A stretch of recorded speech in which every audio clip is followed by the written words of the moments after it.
Год Трампа – год потрясений для Америки и ее союзников. И это только начало. Дух плутократии в Давосе провели акцию, спроецировав изображение Дональда Трампа с осуждающими лозунгами. Форум официально стартовал. 3000 участников из 130 стран. Все ждут Дональда Трампа. О чем будут говорить? Гренландия – яблоко раздора. Европа утверждает, не поддадутся на тарифный шантаж. И не исключает создание нового военного союза без США. Майк Джонсон в Великобритании. Уже сегодня он станет первым американским спикером, выступившим в британском парламенте. А теперь об этом подробно и по делу. Это один день. Не забудьте подписаться и поставить лайк этому видео.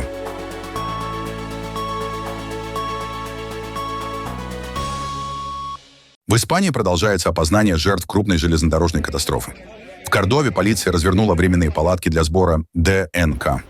Родственников погибших проводят через оцепление. Образцы нужны для установления личности погибших. Авария произошла в ночь на воскресенье недалеко от города Адамус. Скоростной поезд Малага, Мадрид, сошел с рельсов и столкнулся со встречным составом. Погибли не менее 40 человек. Десятки получили ранения. 12 пострадавших находятся в реанимации. Тела погибших доставляют в судебно-медицинский институт Кордовы. Территория вокруг морга оцеплена, туда продолжают прибывать траурные автомобили. Следователи рассматривают версию технической неисправности. В числе возможных причин – дефект рельсового стыка. На первый взгляд, все факторы указывают на то, что подобное было невозможно, и это единственная реальность, которой мы располагаем. Либо произошел отказ поезда, либо один из элементов пути находился не в том идеальном состоянии, в каком должен быть. Усталость рельса может привести к необычному отклонению в конкретной точке, но допустимые при обслуживании отклонения измеряются миллиметрами, а коэффициент безопасности поездов превышает норму в 4 раза. Эксперт отметил, что в скоростных поездах нет ремней безопасности, и их наличие могло бы снизить число погибших. Премьер-министр Педро Санчес отменил поездку на форум в Давосе и прибыл на место трагедии. Расследование продолжается. Прошел год с момента начала второго президентского срока Дональда Трампа. Года, отмеченного масштабными решениями, острыми конфликтами и резким изменением курса американской политики. Сразу после инаугурации Трамп приступил к реализации широкой внутренней повестки, направленной, по его словам, на перестройку политической, социальной и экономической системы Соединенных Штатов. Сторонники президента считают, что он использует полученный на выборах мандат для выполнения предвыборных обещаний. Критики же обвиняют его в подрыве принципов верховенства закона, усилении общественного раскола и ослаблении институтов власти. В первые дни после вступления в должность Трамп подписал серию исполнительных указов, направленных на сокращение федерального правительства. Был создан Департамент правительственной эффективности, DOGE, во главе с миллиардером Илоном Маском. В результате реформ были ликвидированы целые ведомства, включая Агентство США по международному развитию. Эти меры вызвали масштабные протесты. В ноябре 2025 года DOGE было расформировано. Одним из первых громких решений президента стало помилование более 1500 человек, причастных к штурму Капитолия 6 января 2021 года, включая бывших лидеров ультраправых организаций. Назначение Роберта Кеннеди-младшего на пост министра здравоохранения привело к резкому развороту в федеральной медицинской политике. Были сокращены расходы на научные исследования и изменены рекомендации по вакцинации, что вызвало резкую критику со стороны медицинского сообщества. В экономике администрация сделала ставку на протекционизм. США ввели масштабные тарифы в отношении ключевых торговых партнеров. Белый дом утверждал, что меры направлены на защиту американской промышленности, тогда как критики предупреждали о росте цен для потребителей. Во внешней политике год начался с нового кризиса в Латинской Америке. В январе уже этого года американские силы провели операцию по задержанию Николаса Мадуро. Вашингтон заявил, что действия были направлены на защиту национальных интересов и восстановление демократии. В регионе операцию расценили как вмешательство во внутренние дела суверенного государства, что вызвало резкую реакцию ряда стран Латинской Америки. Одновременно администрация Трампа усилила поддержку Израиля на фоне продолжающейся войны в Газе. Это привело к волне протестов внутри США, особенно в университетской среде, и вызвало обвинения в подавлении инакомыслия. Летом напряжение на Ближнем Востоке резко возросло после ударов США по целям, связанным с ядерной программой Ирана. В результате погибли 8 американских военнослужащих. Регион оказался на грани прямого военного конфликта. Внутри страны администрация реализовала жесткую миграционную политику. Все были расширены полномочия службы иммиграционного и таможенного контроля, прошли масштабные рейды и депортации. В ряде городов для обеспечения порядка были задействованы подразделения Национальной гвардии, решения, ставшие предметом судебных споров. Отношения Трампа с вооруженными силами также сопровождались резонансом. Президент инициировал кадровые перестановки в военном руководстве. А в июне 2025 года в Вашингтоне прошел военный парад в день его рождения, формально приуроченный к юбилею армии США. Критики обвинили президента в политизации армии. На международной арене дополнительное напряжение вызвали заявления Трампа о необходимости получения контроля над Гренландией. Белый дом назвал это вопросом национальной безопасности. Идея вызвала резкое недовольство в Дании и среди союзников по НАТО, спровоцировав новый дипломатический кризис внутри Альянса. Противоречивой стала и встреча Дональда Трампа с Владимиром Путиным на Аляске. Переговоры проходили за закрытыми дверями и вызвали обеспокоенность союзников США. Критики обвинили Трампа в чрезмерно мягкой позиции по отношению к Москве и в попытках наладить личные отношения с Путиным без четких обязательств. Экономическая повестка сопровождалась острым конфликтом с Федеральной резервной системой. Президент неоднократно критиковал главу ФРС Джерома Пауэлла за отказ снижать процентные ставки и пытался повлиять на состав руководства регулятора. Судебные инстанции часть этих решений заблокировали. В январе 2026 года противостояние обострилось, когда Пауэлл заявил о давлении со стороны администрации и о получении ФРС повесток большого жюри. Белый дом отказался комментировать ситуацию. Главным законодательным достижением года стало принятие масштабного налогового и бюджетного закона, так называемого «большого красивого Билля». Демократы заявили, что документ сокращает социальные программы и усиливает неравенство. Политическое противостояние привело к рекордному шатдауну правительства, длившемуся 43 дня, в ходе которого сотни тысяч федеральных служащих были отправлены в вынужденные отпуска, а миллионы американцев временно лишились социальной помощи. Завершился год чередой новых скандалов. От демонтажа восточного крыла Белого дома ради строительства бального зала до публикации материалов по делу Джеффри Эпштейна. Первый год второго срока Дональда Трампа стал периодом, который его сторонники называют временем решительных действий, а критики — эпохой постоянных кризисов, как внутри страны, так и за ее пределами. В швейцарском Давосе активисты провели акцию протеста против Всемирного экономического форума. На горнолыжном склоне они спроецировали изображение Дональда Трампа и лозунг с критикой форума прямо во время катания лыжников. Организаторы акции заявили, что Всемирный экономический форум отражает дух плутократии, то есть ситуацию, когда ключевые решения принимают самые богатые, а не общество в целом. По словам активистов, Давос давно стал закрытым пространством для миллиардеров, руководителей корпораций и политиков, где обсуждаются судьбы мира без участия обычных людей. Акция прошла на фоне усиленных мер безопасности. Здание Конгресс-холла, где проходит форум, охраняли вооруженные снайперы. Ожидается, что Дональд Трамп прибудет в Давос в среду для встреч с представителями мирового бизнеса. Его возможный визит уже стал одной из самых обсуждаемых тем форума. Это исторический момент. Так президент Всемирного экономического форума Бёрге Бренде открыл встречу в Давосе. В этом году на форум приехали более 3000 участников из свыше 130 стран. Среди них 64 главы государств и правительств, в том числе из развивающихся экономик. При этом обсуждения в Давосе во многом сместились из-за резонансных шагов президента США Дональда Трампа. Для нас большая честь приветствовать вас в начале столь важной недели. Недели, которая обещает быть насыщенной и преобразующей, и проходит в исторический момент, когда наш мир переживает глубокие изменения. Это момент неопределенности, но и возможностей. Не момент для отступления, а момент, чтобы подняться. Разве не в такие моменты диалог становится не роскошью, а настоящей необходимостью? Мы не сможем двигать мир вперед, не начав разговаривать друг с другом. Тема этого года «Дух диалога» отражает суть нашей миссии. Я вижу, как 3000 участников здесь, в Давосе, работают сообща ради позитивных изменений, и рассчитываю на каждого из вас. Спасибо. Европейским правительствам не следует принимать ответные меры против США в их споре вокруг Гренландии, заявил министр финансов США Скотт Бессент, который уже прибыл на Всемирный экономический форум в Давос, и призвал Европу не сомневаться в намерениях Трампа. Экономика США чувствует себя очень хорошо. Как говорит президент Трамп, у нас горячая экономика. В страну поступают триллионы долларов инвестиций, и мы ожидаем, что в этом году этот процесс ускорится. Приятно снова быть в Швейцарии. Думаю, что отношения между США и Швейцарией после непростого периода последних месяцев снова вышли на очень хороший уровень. Чего мы хотим добиться? Посыл в том, что Америка прежде всего не означает Америка в одиночку. И президент Трамп будет говорить о том, как выглядит американское лидерство в мире. В следующем году США будут принимать саммит G20. И могу сказать, что в финансовом треке мы определим отсутствие экономического роста как главную угрозу финансовой стабильности, поэтому мы будем продвигать рост и дерегулирование. Я говорил с президентом Трампом, и, судя по всему, сейчас поступает много обращений. Думаю, всем стоит воспринимать слова президента буквально. Я ничего не знаю о письме президента Норвегии и считаю полным вымыслом утверждение, что президент делает это из-за Нобелевской премии. Президент рассматривает Гренландию как стратегический актив для Соединенных Штатов. Мы не собираемся передавать безопасность нашего полушария кому-либо еще. Если европейские правительства примут ответные меры против США? Я думаю, это было бы крайне неразумно. Министр финансов Нидерландов назвал тарифные угрозы США ненужными и опасными для мировой экономики. Мы считаем это ненужным и безответственным.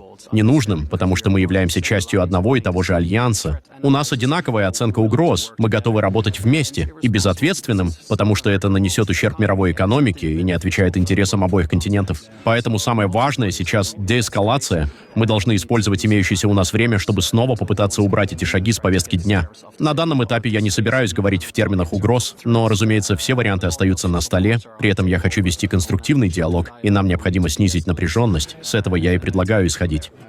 Во Франции считают, что Вашингтон использует тарифы как инструмент давления на Европу. Как мне кажется, мы оба согласны. Мы живем в условиях неизведанной территории. Мы никогда раньше с таким не сталкивались. Союзник, друг на протяжении 250 лет, рассматривает возможность использования тарифов. Мы не любим тарифы. Но особенно мы не приемлем использование тарифов как геополитического оружия. Мы не хотим, чтобы тарифы превращались в оружие, и они не должны им становиться.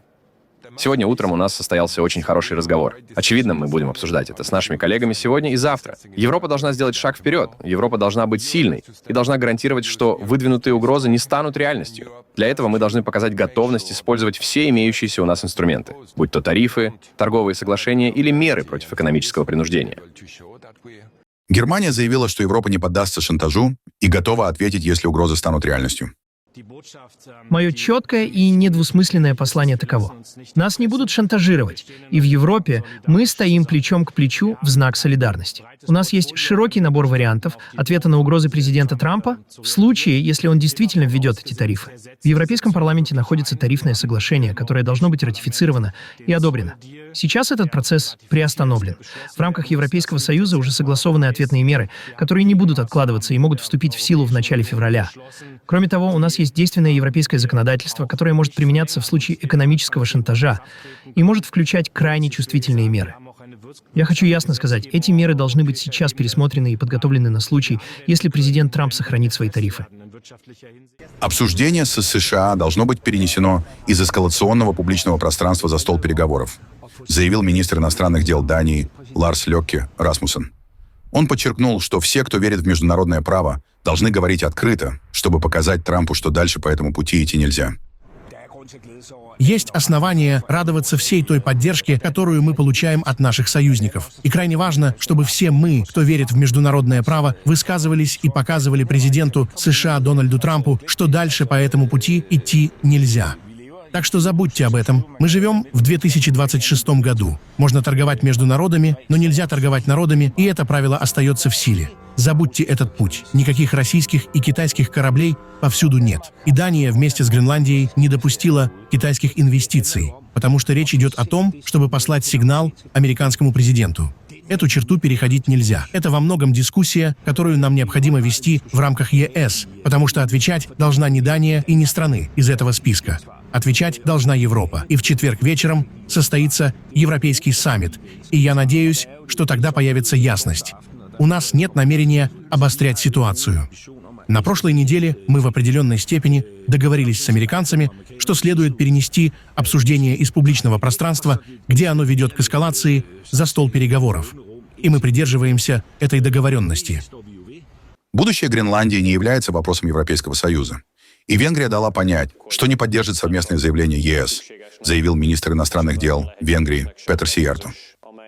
Мы рассматриваем это как двусторонний вопрос, и его решение возможно путем переговоров между двумя странами. Я не считаю это вопросом Европейского Союза. Поэтому вчера на заседании постоянных представителей мы заявили, что не считаем необходимым общий подход ЕС и, соответственно, не считаем его возможным. В Брюсселе обсудили ситуацию вокруг Гренландии. Министр обороны Дании Троэльс Лунд Поульсен заявил, что генсек НАТО Марк Рютте хорошо понимает, насколько напряженной стала обстановка.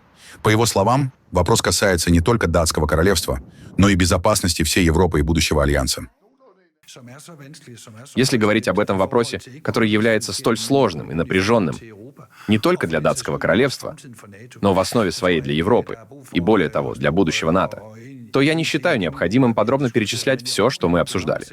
Но я вижу, что генеральный секретарь хорошо осознает трудное положение, в котором находится как датское королевство, так и те вызовы, которые существуют в отношении НАТО. Во встрече участвовала и глава МИД Гренландии Вивиан Моцфельд.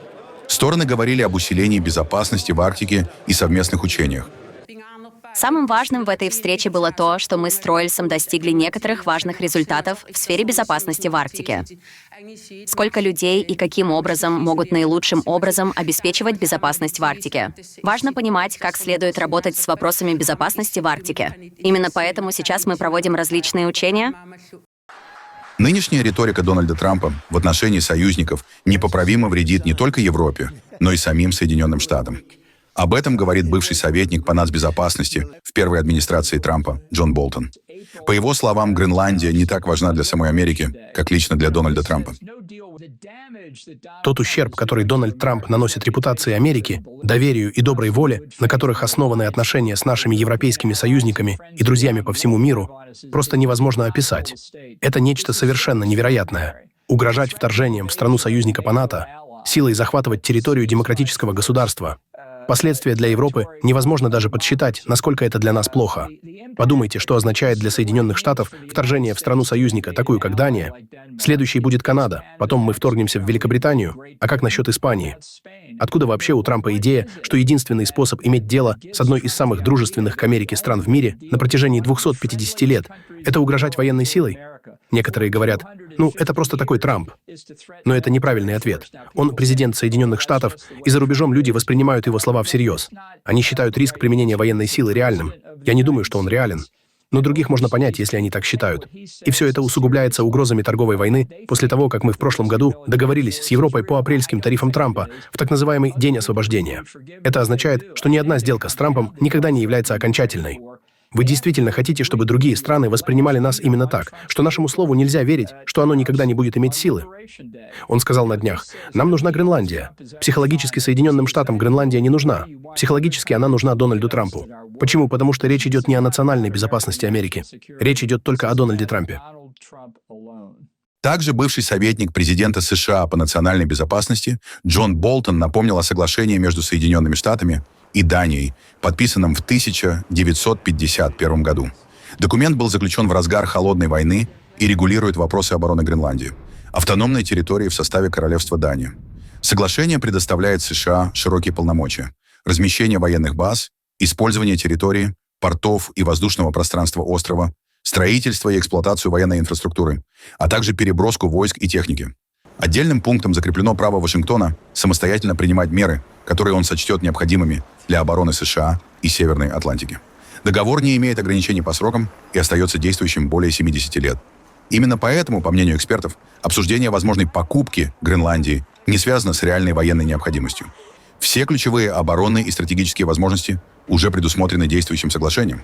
В этом контексте заявления Дональда Трампа рассматриваются скорее как политическая инициатива и личное желание, не продиктованное объективными потребностями безопасности США. Европа может создать собственный военный союз безопасности, который со временем способен заменить НАТО без участия Соединенных Штатов, но с возможным включением Украины. Об этом пишет издание «Политика» со ссылкой на европейских чиновников. Поводом для таких обсуждений стала растущая обеспокоенность в ЕС политикой Вашингтона, в частности, заявлениями и действиями президента США Дональда Трампа, которые, по мнению европейских дипломатов, подрывают доверие к Америке как к надежному союзнику в вопросах безопасности и торговли. В материале отмечается, что в Европе все чаще звучит мысль о необходимости опоры прежде всего на собственные силы. В качестве основы для будущего союза рассматривается так называемая «коалиция желающих». Неформальная группа примерно из 35 государств, включая страны Европейского Союза, Великобританию и Норвегию. Представители этих стран уже ведут регулярные консультации между советниками по национальной безопасности, и, как утверждают источники политика, уровень доверия внутри этой группы достаточно высок. Такой формат, по мнению журналистов, может со временем превратиться в полноценную европейскую систему коллективной безопасности. При этом подчеркивается, что речь не идет о полном разрыве с Соединенными Штатами, однако новый союз не должен автоматически зависеть от американского лидерства. Особое внимание в статье уделяется роли Украины, которую в рамках этой коалиции рассматривают как одну из наиболее боеспособных и военизированных стран Европы. В сочетании с военным потенциалом Франции, Германии, Польши и Великобритании подобный альянс, как пишет политика, теоретически способен обладать значительными оборонными возможностями, включая как ядерные, так и неядерные силы. Спикер Палаты представителей США Майк Джонсон находится с визитом в Великобритании. Он встретился со спикером Палаты общин Линдси Хойлом в Вестминстерском дворце накануне своего выступления в британском парламенте. Во вторник Джонсон станет первым действующим спикером Палаты представителей США, выступившим перед парламентом Великобритании. Выступление приурочено к 250-летию независимости Соединенных Штатов. Это важное время для всех нас, и я хочу поддержать наших друзей и подтвердить нашу приверженность, а также поговорить о том, что нас объединяет, об общем наследии, о Великом Союзе, который у нас есть, об особой дружбе и особых отношениях. И, как вы сказали, давайте сделаем их по-настоящему особыми. Мне это нравится, это хорошая формулировка. Возможно, я воспользуюсь ею завтра. Так что это важное время для всех нас. Инициированный президентом США Дональдом Трампом Совет мира продолжает вызывать противоречивую реакцию в мире. Структура была создана в рамках американского плана по урегулированию конфликта в секторе Газа, однако ее мандат уже расширен. В будущем Совет должен заниматься и другими международными кризисами. Совет возглавляет сам Дональд Трамп. Пожизненно. В его состав входят представители нынешней администрации США, а также бывший премьер-министр Великобритании Тони Блэр и руководители международных финансовых структур. При этом ряд стран выражают обеспокоенность новым форматом. Франция заявила, что не намерена участвовать в Совете мира, подчеркнув, что вопросы международной безопасности должны решаться через существующие механизмы. Прежде всего, Организацию Объединенных Наций. Париж опасается, что новая структура может подорвать систему многосторонней дипломатии. На этом фоне Белый дом направил приглашение более чем 60 государствам. Среди них Владимир Путин и Александр Лукашенко. В Беларуси подтвердили получение официального письма от Дональда Трампа. Мы высоко ценим, что американская сторона видит Беларусь, и это прямо обозначено в тексте обращения, как государство, готовое взять на себя благородную ответственность за построение прочного мира и вести за собой силой примера, инвестировать в безопасное и процветающее будущее ради грядущих поколений. Мы также рассматриваем данное предложение как признание личных заслуг и международного авторитета главы белорусского государства. Согласно проекту устава, постоянное членство в Совете возможно при взносе в размере $1 миллиарда. Между тем, аналитики предупреждают, новая структура может стать альтернативой системе ООН и фактически заменить существующие международные институты, к которым администрация Трампа относится критически. Эксперты также указывают, что в механизмах Совета практически отсутствует участие палестинцев, что вызывает опасения по поводу будущего управления сектором Газа. Работа Совета мира при этом остается под вопросом. Режим прекращения огня в Газе остается крайне нестабильным. В Лондоне начался громкий судебный процесс против издателя газеты Daily Mail. В первый день слушаний из здания Высокого суда вышли принц Гарри, актриса и модель Элизабет Хёрли, а также ее сын Дэмиан. Они входят в число 7 истцов, которые обвиняют компанию Associated Newspapers в незаконном вторжении в частную жизнь. По их словам, журналисты годами получали личную информацию с помощью прослушки голосовой почты и других скрытых методов. Издатель эти обвинения отвергает и называет их попыткой давления на прессу. Процесс рассчитан на 9 недель и может стать новым этапом в давнем конфликте между британскими знаменитостями и таблоидной журналистикой.